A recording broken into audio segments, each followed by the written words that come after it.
In Mass Effect 2, you are Commander Shepard. The choices you make not only affect the story, but the entire gameplay experience. No two players will experience the same thing. Shepard always has tough decisions to make. We established that in Mass Effect 1, but in Mass Effect 2, the decisions he's making become even bigger, and they're starting to affect not just him, but all of humanity. Commander Shepard is, of course, a hard-bitten, ruthless individual. You're working too hard. Or perhaps he's a kind-hearted, nice individual who helps people out when he can. It's the nature of this game that he can really be anything that the player wants him to be. You'll determine your character's gender, your appearance, your powers and skills, and even how humane or brutal you are. Well, the Paragon and Renegade system works very similarly in Mass Effect 2 as it did in the first game. When you make decisions, not only do they impact the game, but they'll impact the look of your character.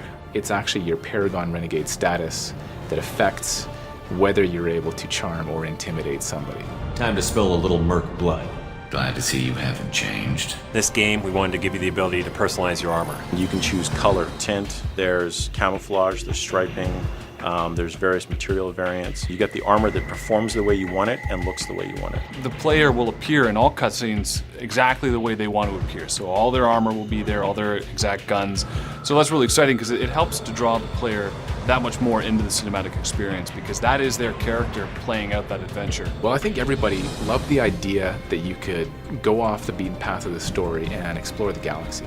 In Mass Effect 2, you're actually burning fuel. When you actually get there, you feel like you've really gone somewhere far away. Scan planets by moving the scanner around, turning the planet. When you find a location, that becomes what we call an N7 mission. The N7 Worlds was a chance for us to really explore those special science fiction moments you see in the movies and giving the level artists a chance to do something different and unique that you really can't bring to the core game. Some of them are standard length, like 30, 40-minute missions. Other ones are very short, like 10 minutes. They all tie back in the main story somehow.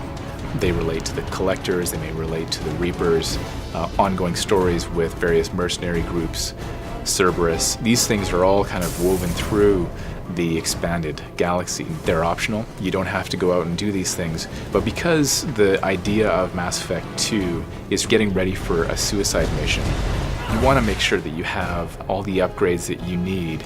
Just because we can follow the Collectors doesn't mean we can take them out.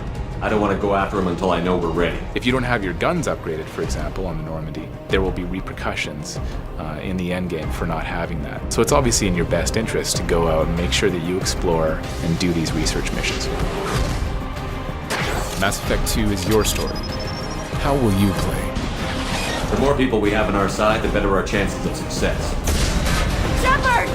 We need to keep building up the team. It's your call, Commander. Whatever you decide, we're with you.